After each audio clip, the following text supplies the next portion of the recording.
ગ્રામ પંચાયતના અધૂરા કામ માટે લોકાર્પણનો વિરોધ. કોંગ્રેસ અગ્રણી રઘુવીરસિંહ ગોહિલે ગાંધીનગરથી કલેક્ટર સુધી કરી રજૂઆત.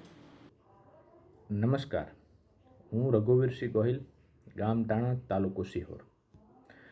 આજે સવારમાં એટલે કે 31/7/2026ના રોજ શંખનાદ ન્યૂઝ સમાચારના માધ્યમથી જાણવા મળ્યું છે કે સિહોર તાલુકાના મઢડા ગામ ખાતે અધૂરી ગ્રામ પંચાયત ભવનના લોકાર્પણ પ્રસંગ દરમિયાન ગામના લોકો દ્વારા વિરોધ કરવામાં આવ્યો હતો.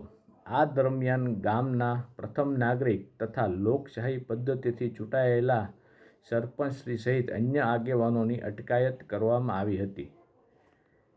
ગ્રામ પંચાયત સ્થાનિક સ્વરાજ્યનું પાયાનું એકમ છે.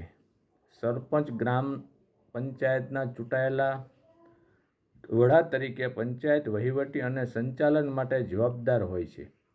આવી સ્થિતિમાં ગ્રામ પંચાયત ભવનના લોકાર્પણ પ્રસંગે સરપંચની જ અટકાયત થવી અત્યંત ગંભીર બાબત છે અને સ્થાનિક લોકશાહીની ભાવના સામે અનેક પ્રશ્નો ઊભા કરે છે. જો ગ્રામ પંચાયત ભવનનું કામ પૂર્ણ ન થયું હોય અને તેના વિરોધમાં ગામના ચૂંટાયેલા પ્રતિનિધિઓ પોતાની રજૂઆત કરે તો તેની વાત સાંભળવી અને કાયદેસરની પ્રક્રિયા મુજબ યોગ્ય નિર્ણય લેવો વધુ યોગ્ય ગણાય.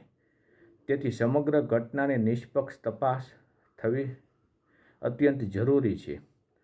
પહેલું, સમગ્ર ઘટનાની ઉચ્ચસ્તરીય અને નિષ્પક્ષ તપાસ કરાવવામાં આવે. અધૂરી ગ્રામ પંચાયત ભવનનું લોકાર્પણ કયા આધારે કરવામાં આવી રહ્યું છે તેની તપાસ કરવામાં આવે.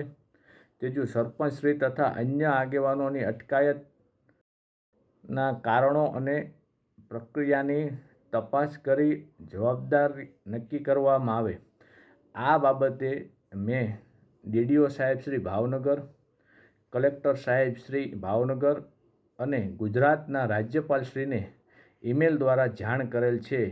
હું આશા રાખું છું કે નિષ્પક્ષ તપાસ કરી અને જલ્દીથી જલ્દી આના પર કાર્યવાહી થશે. જય હિન્દ, જય ભારત.